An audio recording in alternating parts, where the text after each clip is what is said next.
Listen up, get ready, I'm not gonna take no more. There's a revolution, a revelation going on in my soul. Buckle up, get ready, we're not gonna sit back. Okay, we're back with more live from the Heartland, and now we're going to bring on our next guest, and that would be the one, the only, the Reverend Dr. Marilyn Pagan Banks.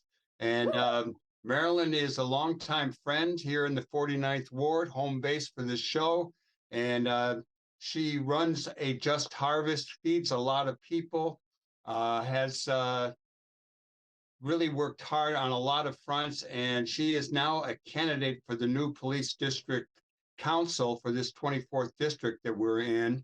And we're going to talk to her a little bit about that. But just so you all know, she is not only a mother and a wife, but a grandma.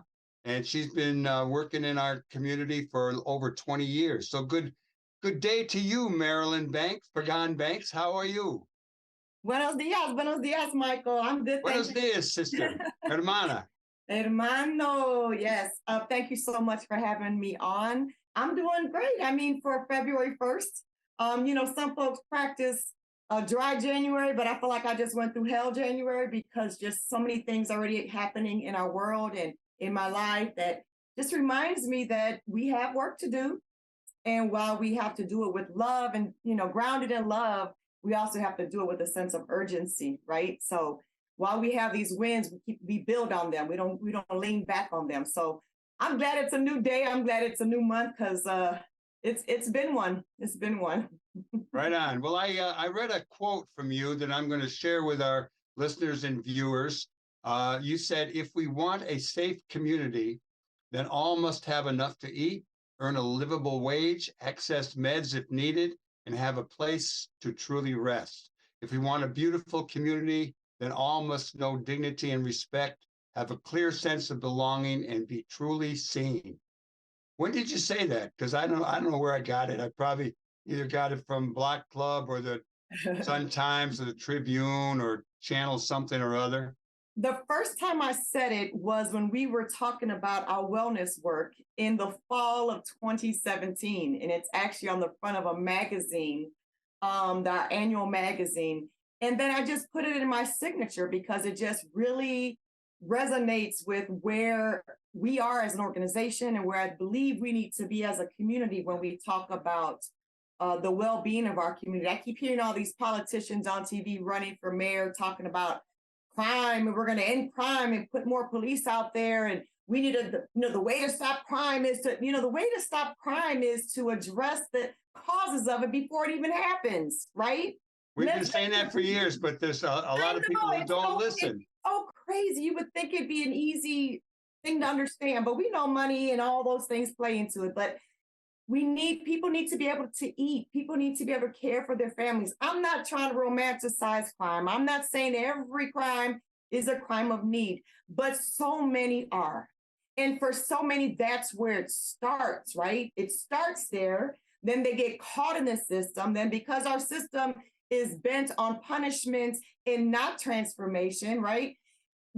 Folks come out and then there's this cycle. Then, next thing you know, it's a hot mess out there.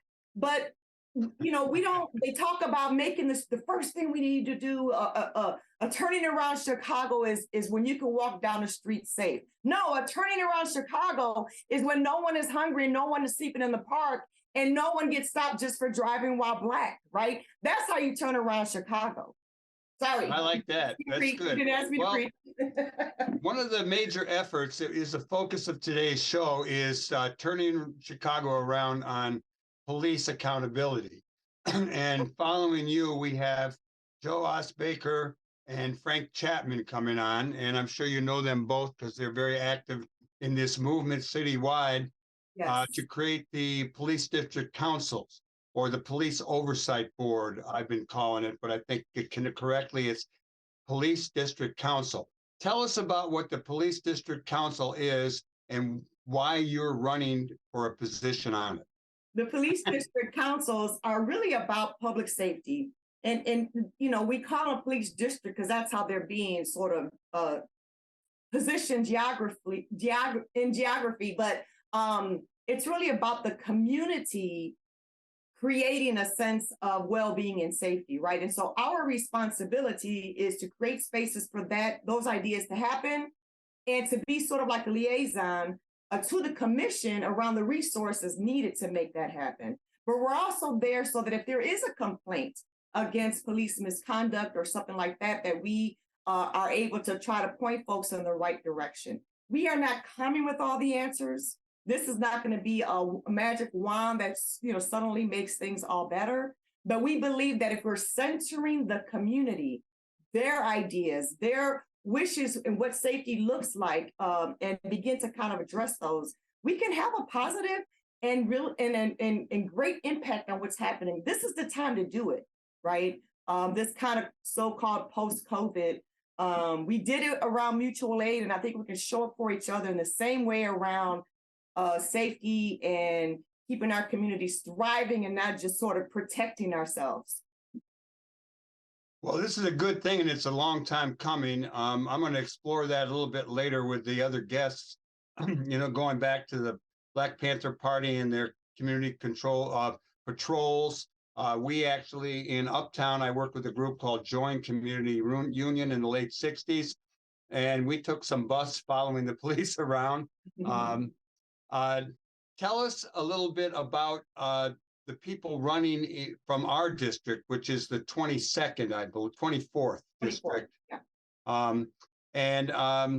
You're running as part of a slate, and we had one of your members on to talk about this. There are other people running, and it's my understanding that the slate that you're a part of are being challenged by candidates who are part of the Friends of the Fraternal Order of the Police. So there is a battle going on citywide around this, but there's an awful lot of progressive people in on it. Tell us a little bit about how it works and about your slate. So the slate is made up again of myself, Veronica Ariola, who was on your show, and Edvite Jones. What I love to tell folks is that we were asked, right? We didn't raise our hand and say, ooh, I want to run. I want to be this. Not that there's anything wrong with folks stepping up, but we were asked based on our relationships across the community, right? Veronica's in the 50th Ward, and there's part of our district is there. Edvite is on the south side of the gang fight, and I'm on the north side of the gang fight. And we've been talking for years, again, not having all the answers, but building relationships to find ways to end and squash that battle that has taken too many lives already. And so these relationships are key, and being able to have conversations, not just with our own little sector or block, but across the district. And a lot of us already have, again, as you mentioned, long time experience doing this kind of work, whether it's community organizing around reproductive rights or circle keeping. Both Edvite and I are restorative justice circle keepers. And so our heart is really in a transformation and believing that even, whatever we might think about somebody, I have kids who are on the other side of 35 already. So I believe in redemption, right? And somebody asked, and I'm going to say this because my daughter gave me permission. Someone said, how can someone who has a child who's a felon be fair to the police? And for one thing, this position is not about us being fair to the police. It's about us having just policing in our communities that is community-centered and community-led, right? And my daughter has never gotten in trouble again. That was 16 years ago. She's a business owner. She actually owns more than one business, and she takes care of her children, and she's doing well. And I think that she's an example of when you have resources that you can't turn your life around, and one mistake doesn't have to mean the end of your life. And so if we're saying we want safety, we have to believe that about our neighbors, right? We have to believe that if we have the proper resources and get to know what the needs are and the gifts, we can turn things around. So Edvite and Veronica and I bring this mix that I think is exciting. And we're looking forward to working together. And with the community. How much opposition are you getting from others who are on the challenging you on the ballot? I thought this was resolved, but I don't know if it It is. was resolved, but and then they tried to appeal. So what they did was they took it to the next level of court and appealed the Board of Elections. But we just got news last night that we won that too. Hey, hey, hey. But that doesn't mean that the battle is over, because again, they've already, from what I read about WBZ, I think said they spent like 25,000 already on legal fees trying to knock all of us, not just us three, but all who ran as a slate. Because again, it was a very organized kind of thing. And these are progressive people. These are people who have been in this movement for a long time, who know how to do the work and aren't going to back down, right? We're the ones who are sort of being targeted. And, I think the good thing about it, our press is good press, so they're giving us some press and making themselves look ridiculous, if you ask me. Let me ask you what's your assessment of the 24th District Police Department? Over the years, I've known a commander who was pretty friendly, didn't last there long. I've known various officers, had some employees who became police officers. So I hear things both positive and negative about the police. What's your general assessment of the police in this district? My assessment is that the police commander has changed a whole lot. And so that affects how, leadership happens out there in the street, right? And so that has also affected how people feel in terms of the intentionality and commitment of that department. It's like, okay, are we the ones who are always getting this change? Why? Do we really matter? You're not going to invest in us. You say you want us to be well, but you won't invest in us and keep folks here. I think that we tend to be over-policed at times, at least over here north of Howard. I hear from folks who have been impacted by all types of violence that, that they don't feel like they're being protected or served, but even when they are victims, they're re-victimized. And that sometimes this whole way of looking at sort of cameras and shot spotters isn't done in a consistent way. And so some folks never get what they call justice or get an issue resolved because of information isn't found out. But when sometimes those same tools are used in ways that are unconstitutional or, like kind of harboring on people's rights because they just walking down the street, but you happen to think you saw something. So you're going to come, you know what I'm saying? And so it's like, well, if you can catch this, why can't you catch that? If you look really hard because you're trying to find, something out, why can't you look really hard to find out, what happened to the baby or happened to the neighbor, right? So there's Marilyn Pagan Banks. There's not a lot of trust, unfortunately. And I'm hoping, where there's no trust, there's going to be a hard way moving forward. So I'm hoping we can, at the minimum, begin to build that trust that's going to need to happen across the community in order to make the change. No one wants their child to die, right? No one. So I think that we can come together and comment around that we want our families to live and we want our communities to thrive. So we can start there and begin to kind of figure out how that looks for all of us together. Marilyn, we could talk a long time, and you and I have talked a lot over the years. But how about telling people a little bit about what led you? I know that you people in the community wanted you to be part of this slate that's running for this position, for the community-based oversight of the police, the community police districts. And what though led you in your life to this place? Probably talk a little bit about Just Harvest. Yes. And so again, A Just Harvest is not endorsing me. I'm not doing this during work time, just to be very clear. But I am the executive director, and it is that life work, that heart work that has led me to saying yes when I was asked to run.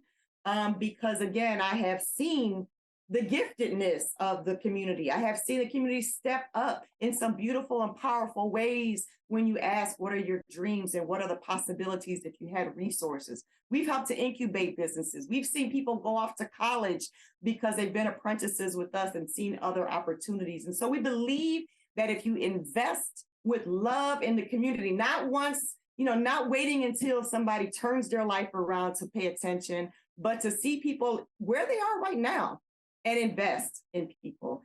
That's what's led me here. And again, my own babies, right? my own babies. I have 12 beautiful grandchildren, and they're amazing. And I love every last one of them, and I want them to live full lives, and their children and their children. And so we got to start now. We got to start now. And I So think what does going back local is just really important these days. And tell people what Just Harvest does, because you feed a lot of people. Yes. So A Just Harvest is an anti-hunger organization in Rogers Park. We are in our 40th year, so be looking out for many, many opportunities to celebrate with us. We serve every single day from 12 p.m. to 2 p.m. You don't need to show proof of anything. Michael, if you want to go eat, you can go eat. Everyone is welcome. You come and get a nice, delicious, hot meal to go. We are returning back to sit down, figuring some of that out. We also work with veteran communities. We do urban agriculture, both in the schools and with formerly impacted folks in the community. We're building a wellness center because we believe in the wellness of the community, providing therapy, yoga, case management, all those things. That's good. Now, let me ask you one more question. As a pastor, the Reverend Marilyn Pagan Banks, how has your ministry played out in your many years of work in our community and in the broader community? You know, that I love that question. The very first sermon I preached was, I called myself a love theologian and got kind of laughed at, but I realized this 20-something years later, and after 21 years out of Just Harvest, that's exactly what I am. And not in that kind of wimpy, you know, I think everybody's all sweet and Pollyannish, but the love that says I believe in the humanity, I believe that we're all created in God's image. And that connects me to the speaking that into people. No matter what they're doing, I tell the guys on the block, look, if you get up every day and do this, you can get up every day and do something that's going to speak life into you. But we have to have it. I can't just tell them, right? I actually have it for them to be able to access. And so I think I've been called to accompany people, to walk with people. You know, I used to think I was called to be the mama, but I'm not. I'm called to walk with people and to journey with them and to delight in their gifts, because we all have them. Michael, I mean, look at you. The many things that you do is inspiring. And the ways you use your gifts in your work and in your life, that's what I'm trying to show folks, that they can do, you know, in their everyday life. You can do what you love and build your community at the same time. I love hearing you talk. You always are. I've listened to you many times. I've also talked to you in your ear a few times. I want to remind people that you are a candidate for the Police District Council for the 24th District, and that election is on February 28th. It's real important people pay attention to this. This is a real opportunity for an achievement around a community police relationship that is wanting. Yes, and check out the website, please. Uniting24.com, Uniting24.com. And, you know, when you think about it and love us, Punch 72, 73, and I'm 74. Those are some of my favorite numbers, but I live beyond 72, 73, and 74. So I'm moving to another favorite number. Yes. Okay, Marilyn, it's been great talking to you. I know you got to go teach school. Where do you teach? Yes. You're at Northwestern or where? I'm going to be teaching at Garrett this afternood. Peer facility. Garrett Theological Seminary. They'll be teaching me. The students. I almost went to seminary. You know, I could have gone to, I think it was Peabody or something at Harvard, where they were looking for people who were open to, but not planning on being a minister. But I got into the revolution and socialism, and we'll talk about that another time. That's your ministry. Okay, sister. Yep. Take care. Thank you. Thanks for joining us. And everybody.